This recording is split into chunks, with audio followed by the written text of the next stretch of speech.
Racing with the NASCAR Whelen Modifieds in Oswego. We're green. Good, clean start there. You see Hirschman dive down in the corner. Look like the inside's a little bit better, but I'm going to tell you there, Oswego, if they get some rubber on that outside groove, it'll start to come in, Ralph. Bonsignore's 51, you see it in the middle of the pack. Here they come.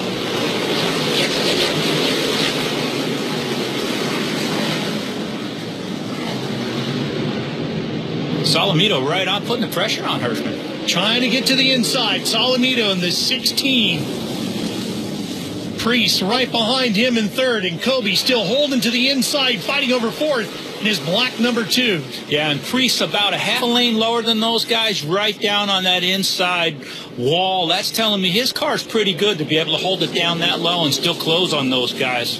That's Patrick Emmerling, the Bristol winner, in the 07 on the outside of Kobe, moving in front of him. And then here comes Pennick and the famed blue number 3 right behind Kobe. Yeah, and we saw Patrick get a little bit sideways off the corner. Kind of early for that, Ralph. He's going to have to protect against that if he wants to keep the right rear on that car. Kyle Ebersol, the number 5, slots into 10. You know, as you watch the laps here, that big, imposing outside steel wall is one thing. But when you sit so low in these modifieds, Ray, that inside is very challenging too, because you're so down low that inside wall actually sits up very high as well. Yeah, and as you're entering that corner, you drive into the corner so fast here. This place is just so fast, Ralph, and it's round, so you're really not off the throttle a lot. So you really can't see. You can't get a good line on where you want to be. All you know is that steel wall's right next to your head. And as I've told you in the opening, I hit that wall in a midget car, and I'm going to tell you what, it hurt. You fly around this place. Oswego is not the kind of place to come if you do not like speed. These guys are averaging, you know, in qualifying, they were averaging over 125 miles per hour. Incredible speeds. Kobe still working on Emmerling. The surface is rough too, not just those walls. You can see the cars really working on their suspension. Yeah, you know, their shock control is really important as they're going up and down. You want to get that forward bite and keep it turning. As we see Priest now working on the back of Solomito, that Priest's car seems to be really handling well. Peeking inside, and Solomito's going to tuck down to that inside wall to try to protect the bottom a little bit. All right, so Priest says I'll slide outside, see what I can do up here. Yeah, look at that. Now he'll do a crossover and try and get down underneath of him. If he can get the drive off of 4, he might make it to 1, but does not. And we talk about drive off and side force here. If you look, the cars have got the big, wide sail panels up over the right rear tire, and it's what we call the C-pillar there. That helps add side force at high speed places. You know, cars that have those windows in them, I don't think are creating as much a side force as the guys that are running the solid right rear C-pillar. So we saw Priest complete the pass. He's now into second. Solomito back behind now, has to worry about Emmerling coming through. Top 6 cars kind of breaking away here, Ray. They are. You know, again, the rubber's starting to get down, and I was just starting to say, you really can't say enough about Ryan Priest. This is the first opportunity that I've had to comment about how proud as a modified guy I am of this young man for the things that he's done, getting his shot in the Xfinity Series. And he's already got 4 wins this year on the Modified Series. Really proud of one of our modified guys doing a great job, and hopefully someday getting a better shot or more shots on the Xfinity or Cup side. We've talked about it all year. One of the hottest young drivers in the country right now is Ryan Priest. And Hirschman doing just what he did at Seekonk, starting from the pole and leading many of the early laps as we watch the battle here.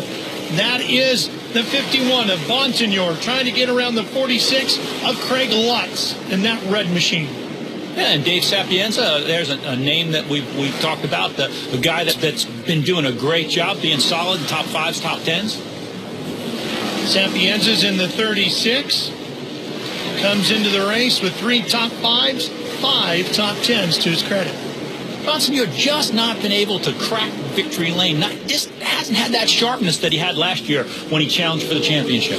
Bonsignore is the only driver in the top 5 not to have won yet this year. He's got consistency, just missing a little bit of speed.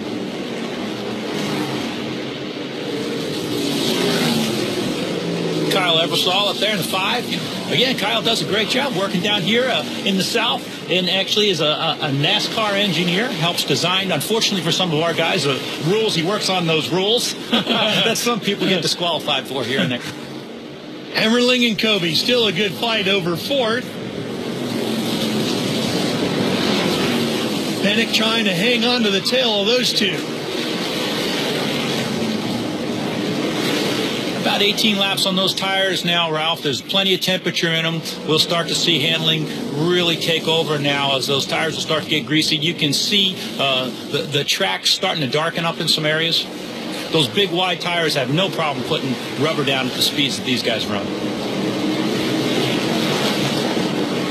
Hirschman not only looks more like his father physically every day, he's starting to look like his dad a lot at the racetrack. Dad very good at Oswego for a lot of years. Really smooth on the throttle, kept the tires on the car, and when he was out front, he was tough to beat. We'll come right back here to Oswego. Racing at the Steel Palace continues after this. The winner at Bristol earlier this season. Here he comes up the inside. This might be the move that'll take fourth away from Emmerling. Yeah, Doug able to hold it down on the bottom there. He'll accelerate up off that corner now. Patrick got a little bit of momentum, but it just doesn't look like he can hold his car as low as Doug can. And, with the speeds here, as those tires start to lose grip, it wants to carry it towards that outside wall. And like we said, you want to stay away from those steel walls. Even if they've got foam on them, Ralph, it still hurts. And the foam does a tremendous job. Hopefully we don't see it in action here today, but you'll know it when it happens because it'll look like it's snowing early here in the Oswego area. And that's Lutz in that 46. He now has caught up to Emmerling. Oh, and here's Bonsignor getting inside of Pennick, taking over the 7th position.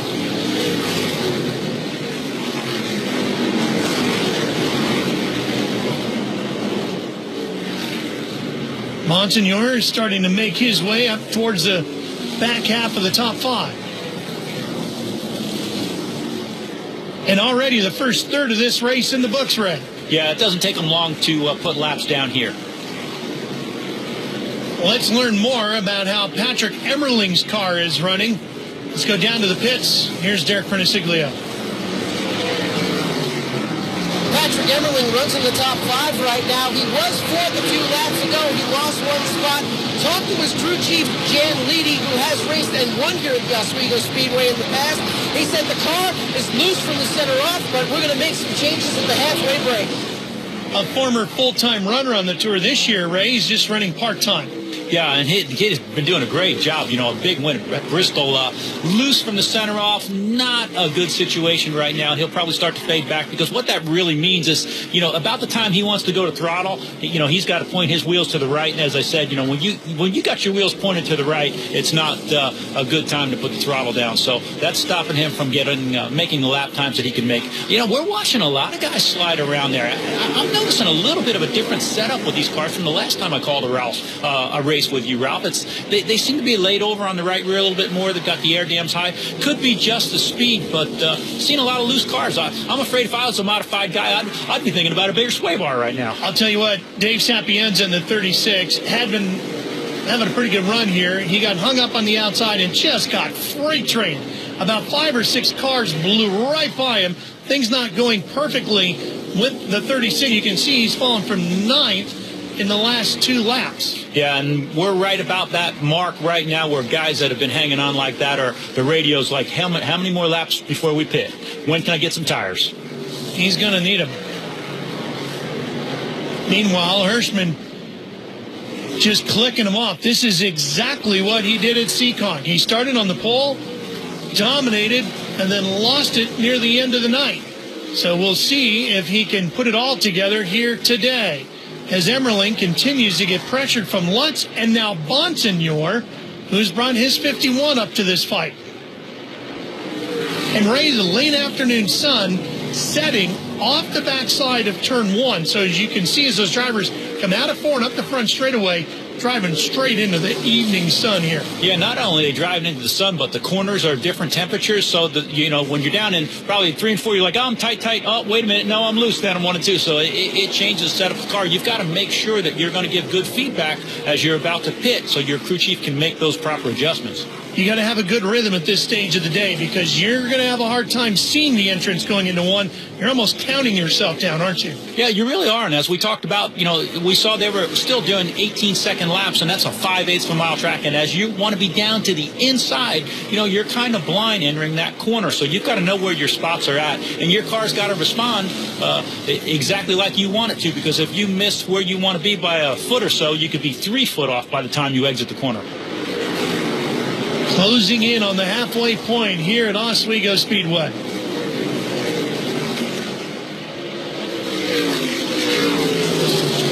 Up front, it's been all Matt Hirschman so far here this afternoon, Derek. Matt Hirschman runs out in front in that black number 60 machine. It's only going to be his 3rd start this year in the NASCAR Whelen Modified Tour. Won the pole at the Seekonk Speedway last week, won the pole here tonight, and Matt Hirschman seems to think that this is going to be his best shot at winning a tour race this year. He's won the Race of Champions here at the Oswego Speedway, not once, but multiple times. His father, Tony Hirschman, has done the same thing. This is a racetrack that they know like the back of their hand. They have local knowledge here, and they think that they've brought the best piece to compete against the NASCAR Whelen Modified Tour. I can't argue with any of that, Ray. What I'm wondering about is in 5 laps, we're going to be at the halfway point. That's where we're going to have our break.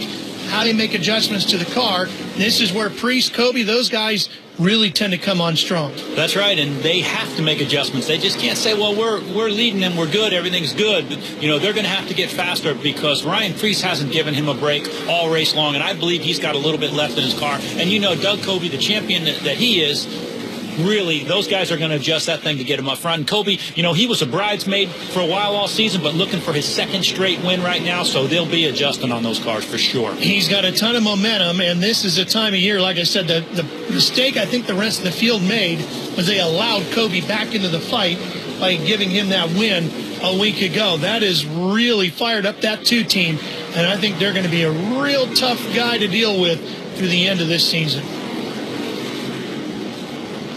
Just a lap or 2 to go now before we get to the halfway point. And Priest may be picking up, say, okay, what do I really got here? What am I going to need to pass this 60 car as he closes in just a little bit? He might be taking a measure of him right now, Ralph. He's definitely closed the gap up.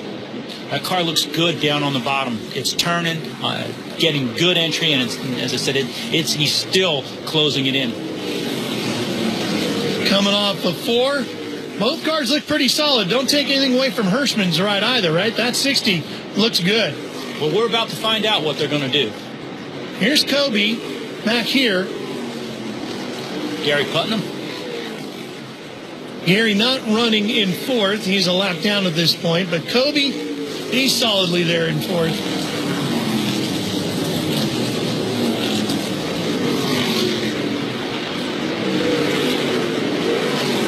That's another car that looks solid, planted well into the racetrack here. Yeah, those cars, those front cars look nice and flat, riding through the bumps well, not rolled over on the right rear. And there's the caution at the halfway point. Leader in the entire first half of the race has been that man there. Started on the pole, Matt Hirschman has dominated here at Oswego. When we come back, we'll have the second half of the race here at the Steel Palace. Back here at NBCSN, NASCAR's Whelen Modified Tour in action. Oswego, New York. People have been coming to the races here at the Oswego Speedway for many, many years. The Steel Palace, famous for the quality of the action it's produced. No different here today, as Matt Hirschman in the Black 60 has led so far from the pole, but a lot of pressure coming from Ryan Priest, Doug Kobe, and the rest. Ralph Shaheen, Ray Evernham, and Derek Priniciglio with you as we get ready for the second half of the race here today. Patrick Emmerling in the 07. We're being told by NASCAR, Ray, you cannot take fuel and tires at the same time during your pit stop. We're told his car did. He's being sent to the back. He's sent to the rear. NASCAR is trying to save money and have less crew members, and also for safety, not fueling and doing tires at the same time. So you're not allowed to do that. And obviously, they had somebody putting gas in while they changed tires. So he was sent to the rear.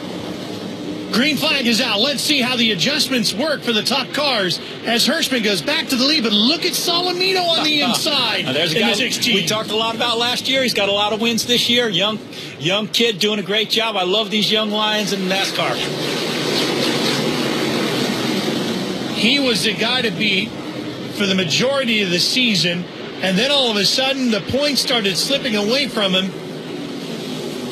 And now he comes into the race here today, 11 markers behind Priest, and he wants some of that back this afternoon. Somebody's getting a black flag there, Ralph. I think it's Emmerling because he didn't start from the really true tail of the field. Oh, no. You know, sometimes that's a judgment call. Depends on who the official is. The rule is the true tail of the field. If slower cars are waving you ahead, you've got to be careful. Sometimes the slow guys wave you ahead. That gets you in bigger trouble. Tail of field is tail of field. So he's going to have to come for a pass-through penalty, I believe. There's Eric Dale in the 58. He's got Summers behind him. Pennick has a challenge to the inside.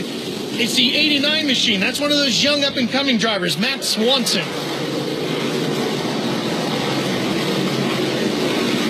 We see Priest has moved back into second spot there, so we'll see what he's got for Matt Hirschman coming up.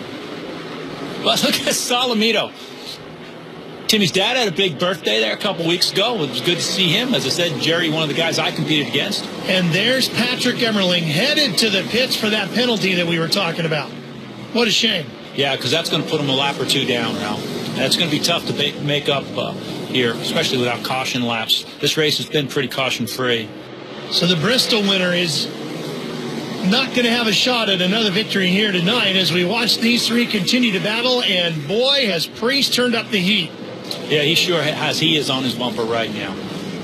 Let's get the story on Patrick Emmerling. Here's Derek down in the pits.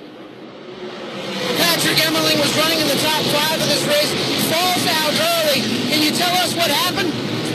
What happened was apparently the NASCAR went to issue us a penalty, and I did everything they said. I dropped to the back, and then they told me to do a drive-through penalty. I have no idea why, but I'm not going to go out there and risk wrecking my equipment 3-4 laps down doing a drive-through, so I'm done for the day. Took us out of contention. Bad call at the tower. That's a tough break for Patrick Emmerling. You can hear how dejected he is. He's not running for points, so there was no need for him to tear up the car any further. I think he might understand a little bit more when he realizes he didn't go all the way to the true tail. Yeah, emotion's emotion. You know, you break a rule. You know, there was an overlap there. NASCAR made the call, and the rule is true tail. So when he gets a chance to look at this video, I think he'll feel better. Well, we see Ted Christopher, the veteran, starting a challenge. How about some of the young stars of our next gen? Hi, I'm Roland Pennick, driver of the Cape Cod Copper number 3 on the NASCAR Whelen Modified Tour. I got my start in racing go-karts all over the country and moved up to run wall modifieds, and from there moved on to run here at the Whelen Modified Tour. I like racing on the Whelen Modified Tour because it's really tight racing, very competitive, and we love to compete on this level of racing. To win the championship this year, I think we're going to have to finish a lot of races towards the end of the season in the top 5, and it'd really help to get a win or two in there as well. I'm Roland Pennick, and that's your NASCAR Next Gen profile. Sits third in the points, and he is just 3 markers out of first place. Rowan Pennick with a win already this year, definitely in the title fight. And here's the battle for the lead, same way it's been all day long. Hirschman in the black 60, Priest giving chase in his number 6. Let's go back down to Derek one more time. Ryan Priest runs in the second spot right now. He is your point leader, but he's only run 10 races this year compared to everyone else who's run 11 races, and Ryan Priest is going to miss yet another race when he runs the NASCAR Xfinity Series later this month in Kentucky. When I asked him, what do you plan to do about winning the championship and missing 2 races, his reply was, just keep winning. We want to try to stretch the point lead out as far as we can once we get to those Xfinity Series races, so we have a nice comfortable pad over second in points. 2013 champion on the tour with 4 wins, 9 top 5s, and 10 starts. He's having a great year. He's really going to have to stretch that points lead out, though, Ray, if he wants title number 2. Yeah, it's going to be tough to do to miss 2 races, but he's got to concentrate on his future. This kid that's got a bright future, he's got a lot of people talking about him in the South right now. He did an excellent job getting that win at Iowa and running well, and he's got a good shot at winning Kentucky. So right now, I think his eyes are moving forward. But he is putting a ton of pressure on Matt Hirschman right now. I think Priest's car is definitely better handling, and I think he's just pushing Matt hard enough to get Matt to make one slip up, and he's going to drive under him. They both go around the outside of Wade Cole's 33. Here's Christopher challenging Lutz, the 82. Oh, and Teddy gets up a little bit high and into the foam blocks. First caution of the day due to an incident on the racetrack. And you can see what I meant about it'll look like it's snowing here at Oswego. As the foam does its job, it absorbs the impact, but it spreads it everywhere. Yeah, and as I said, Ralph, they're going so fast here, you can slide for a long time and still hit pretty hard. He hit the foam, and look at that car. It tore up. Look how it packed the foam inside the wheel. Looks like he's been racing a modified on the dirt. Just clips it. Yeah, once you're up there in the gray, as I said, you're going really fast. Teddy, one of the best drivers on the circuit, just couldn't get that car pulled back down without the back end getting away from him. Listen, if Ted Christopher couldn't save that, nobody in that field was going to save that. There's no doubt about it. Well, the field is taking advantage of it, some of them pitting. Let's go down to Derek. Rowan Pinnock brings the old blue number 3 down to the crew. They're going to start to go to work. And, the tire spins a little bit, and the gun comes around and hits the crew guy right in the head. The gun goes flying. They're going to have to scramble to get a new gun ready. They've got the gun. They're going to try to do a 3-tire change on this car, 2 right side tires and 1 left rear tire. Well, that's one you don't see too often. Well, what happens there is if the driver shifts while the gunner is working, they'll jack it up, actually his foot might have slipped off the clutch, or something really bad happened there, something really dangerous situation. So very lucky that there were no broken wrists, hands, or worse injuries. Seen that happen a lot on pit road when cars are jacked up, Ralph. Scary moment there because, it did catch him in the head, even with the helmets on, and that's why they wear those helmets, Ray. But, boy, that gun going to weigh a couple of pounds of metal flying like that. Those guys on pit road do a great job under tough circumstances. Glad to see everybody's okay. They'll clean up the racetrack. We'll go green when we return. And get the action going once again here at Steel Palace. Yeah, and Priest has got to make this work right now. Just about 35 laps left, side-by-side restarts. Everybody's bunched up. This is his shot at it. If Hirschman gets too far out there on him again, I don't know that he's going to be able to get him. Priest working him hard on the outside, though, Ralph. Sure is, but a great jump by Hirschman. Priest doing everything he can to make it happen on the outside. Finally has to tuck down inside. This legendary speedway here in Oswego, Ray, used to be the ticket to Indianapolis. It really was. When you look at guys like Bentley Warren and Gordon Johncock, guys that went there. And I'll tell you, not only that, guys like Mario Andretti would come there just because people watched who won at Oswego, and they figured if you could win here and run at these speeds, you were ready to go to Indy. Now you can also be a big-time dirt racer here because once a year, they bring Super Dirt Week here now. Priest on the inside. Priest diving inside. Is he going to make it stick on Hirschman? Hirschman not giving up too quick. Priest will lead the lap and take the position as they go into 1. Oh, you were talking about dirt. That was a dirt crossover right there. It was a great move. Just to complete the story, they do put dirt on this racetrack once a year and go dirt track racing for an entire week up here. Spectacular event. But it's all about the modifieds on the pavement here this afternoon. Solomito joined the fight right there. He made his adjustments, and they liked them, but it looks like Doug Kobe's car didn't like the adjustments that they made on those. And sometimes, Ralph, it's just a matter of an eighth or a quarter inch of tire stagger not being correct at a place like this. Tight pack going down into the corner here. Summers in the 64 just in front of Pinnock. Dale on the outside. Bonsignor in front of Lutz with the 20 of Max Zeckham right behind him.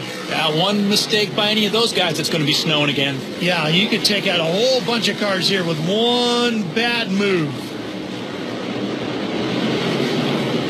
And the way these cars are bouncing around out there, too. I think they're so fast, Ralph. When you look at that shot of those guys coming off the floor to go down the front straightaway there, they're flying. I mean, we're probably 140, 150 miles per hour right there.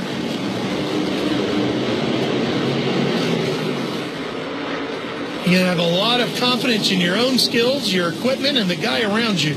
Yeah, you got those big wide tires, 650 horsepower, about 2,500 pounds of race car, and it's coming down to the end. So you might start to see some of those bumpers and Nerf bars being used a little bit, because if there's not room out there, you've got to find some. Got to make it happen. Coming down to the final 25 laps, and Ray, we're also going to get to the point where those big wide tires are going to start losing their grip. The guys are going to start slipping and sliding. Derek, what can you tell us about Craig Lutz in the number 46? Craig Lutz runs just outside the top 5 right now, knocking on Justin Bonsignore's back door in the 5th position. When we talked earlier in the day, it was only his second time to this track, but he likes this track. He says it has a lot of character, and it also suits his driving style. The track is very comfortable to him. Last year in this race, he finished 10th, and at the top of the green, he qualified in the 8th spot. So right now, a very strong run being put together by Craig Lutz, driving for that Riverhead Building Supply team. Driver out of Miller Place, New York. And we're seeing a lot of flame out the right side of his exhaust, and that tells me that he's either not closing the throttle all the way, and that may be that sometimes the guys that get around here good, they're real easy on that throttle, but they don't come completely off it in the corner, and they just kind of drag the brake to get the car turned. Checkered flag awaits when we come back to Oswego. Back here in Oswego, just 12 laps to go. Ralph Shaheen, Ray Evernham, and Derek Perniciglio with you. And Ryan Preece is leading Matt Hirschman. He's leading him, but he's not driving away like we maybe thought he would. As you said, his tires could start coming into play. Has Matt been saving some of his stuff here for the end? And there's Timmy Solomito, who, for the first time in a while, looks like he's going to have a good finish. Get himself up on the podium here today with the top 3. And there's Doug Kobe, doing what he's done all year. Be up near the front and just hang in there. Working on his 8th top 5 of the season. Well, he's not a multi-champion by accident. These guys know how to race. He knows what he needs. And if the speed is not in the car that he needs, he knows how to get the maximum amount of points that he can get. He is going to be right in the thick of things as we wind this down. I promise you, Ralph. Kobe, a 4-time champion. Here's Goodale in the 58. I like that yellow stripe this year. He didn't have that yellow stripe up the nose last year, did he? I like that. Good-looking race car. I don't care how you paint a modified. I think they all look good. They are still the sexiest race cars on the planet, if you ask me, buddy. And Lutz, boy, all the credit to Craig Lutz in that 46. He has been right in the thick of this for a guy who does not run on this tour on a regular basis. Kid's doing a good job. He's got his hands full. We see him moving around a bit. I think he might have used his right rear up a little bit. And as I said, with 650 horsepower to get you up off that corner, he's going to have his hands full, even though there's only 5 to go. Tail end of Sapienza's car slipping and sliding too, and Pennick looking to get around him.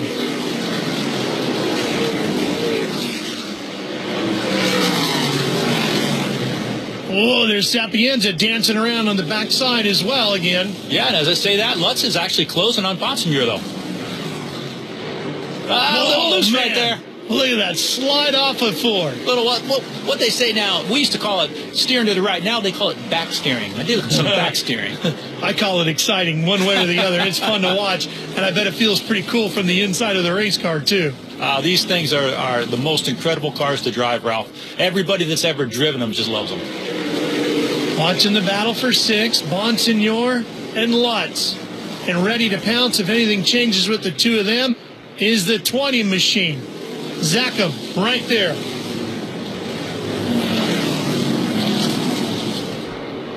Max's car might be one of the better ones in this bunch here. He seems to be a little bit better planted right now. Yeah, he's just got to find a way to get an open spot and keep that momentum up. Lutz with his handfuls, just driving the heck out of that thing and trying to find his way past Bonsignore. Turning right, turning left, doesn't matter. Monsignor's car definitely not the fastest of the bunch, but he's able to make it just wide enough to keep the rest of them behind him. And probably because the rest of them, their cars just aren't solid enough to take advantage of it. Yeah, with 2 to go here, so we'll see how aggressive they get.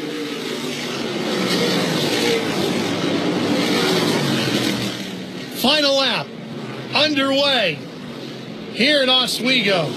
Ryan Preece looking for win number 5.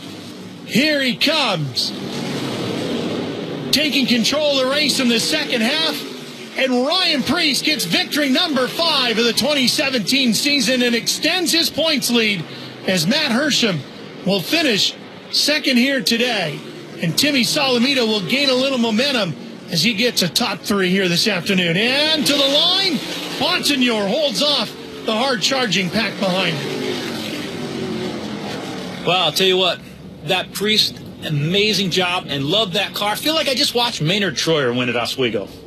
Boy, Ryan Preece, his 5th win, his 10th top 5, and he hasn't run every race this season. Well, as we said, he's one of the hottest young drivers in the country, and we'll talk to him, Ryan Preece, right after this. Well, evening is closing in here at the Toyota Mod Classic 150 presented by McDonald's at the Oswego Speedway in Oswego, New York. And the winner today is Ryan Preece. Here he is getting ready to crawl out of his number 6. The crew ready to celebrate once their driver comes out of the car. Here he is. Let's go to Derek. Just win. That was Ryan Preece's philosophy earlier in the day when we spoke. And you did just that. You're going to miss another race, but you're still in this title fight. What do you think you can do to win this championship? Let's keep doing what we did here tonight. Really wanted to try and lead the most laps to get that extra point because every point matters. But being here in Victory Lane here in Oswego, this is the track I've never won at. Finished second here multiple times, thirds. But to get a win here is very special to me. It's pretty unreal.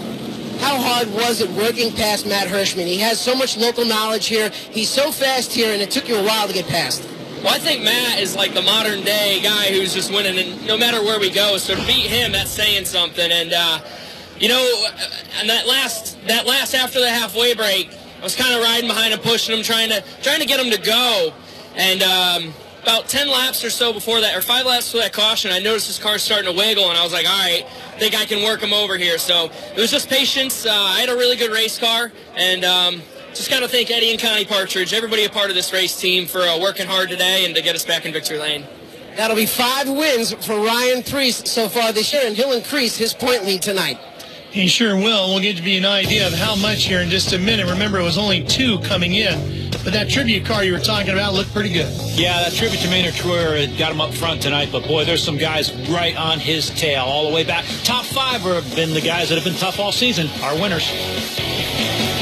Taking a look through the field, we go back down to Derek to hear from Matt Hirschman, who came so close again tonight.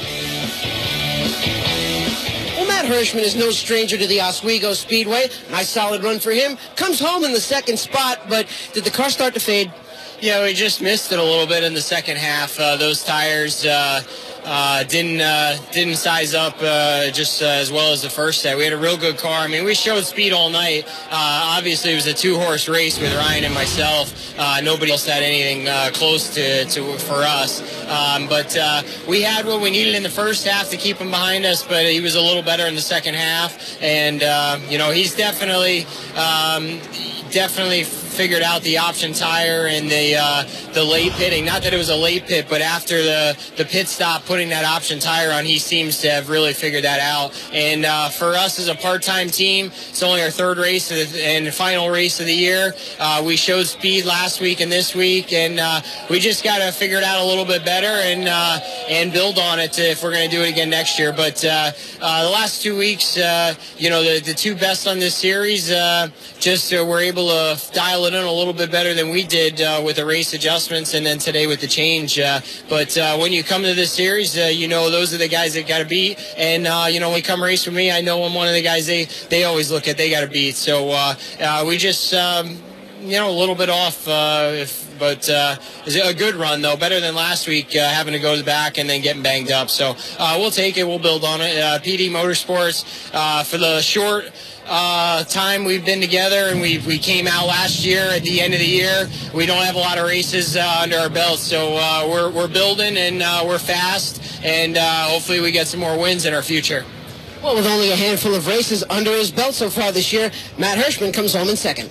Certainly nothing to be ashamed of. A great run, but as we said at the beginning, we thought maybe that option tire would be the difference maker, and it was here tonight. More experience with that for Priest, who had a 2-point lead at the start of the day. Now it's up to 9, so he extends the lead over Doug Kobe, and we go back to Derek. Well, Timmy Solomito comes home in the third spot in the number 16 machine, gives himself a good points day today, and is this the momentum that you're going to need to go into the next couple of races?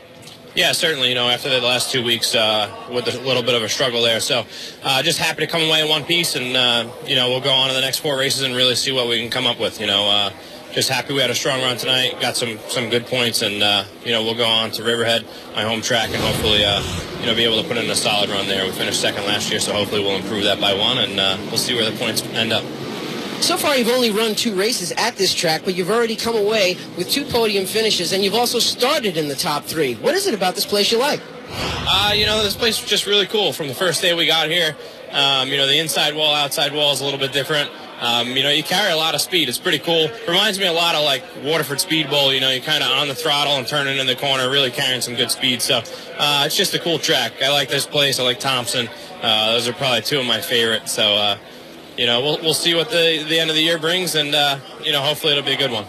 The kid from Islip, the natural, Timmy Solomito, comes home with a podium finish. And certainly still in the thick of this battle. Oh, absolutely. And especially, we know that Ryan Priest is going to miss a race. That's right. That opens the door for Solomito and for Kobe. Well, next up, right after our show, K&N Pro Series East coming your way from Langley, Virginia. Good title fight going on there as well. Ray, great to have you back in the booth with us. Hey, great to be back. Can't wait for the next one.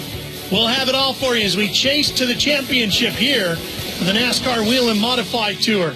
The Steel Palace is in the books, and the winner here today is Ryan Priest. For Ray Evernham and Derek Perniciglio, I'm Ralph Shaheen. So long from Oswego.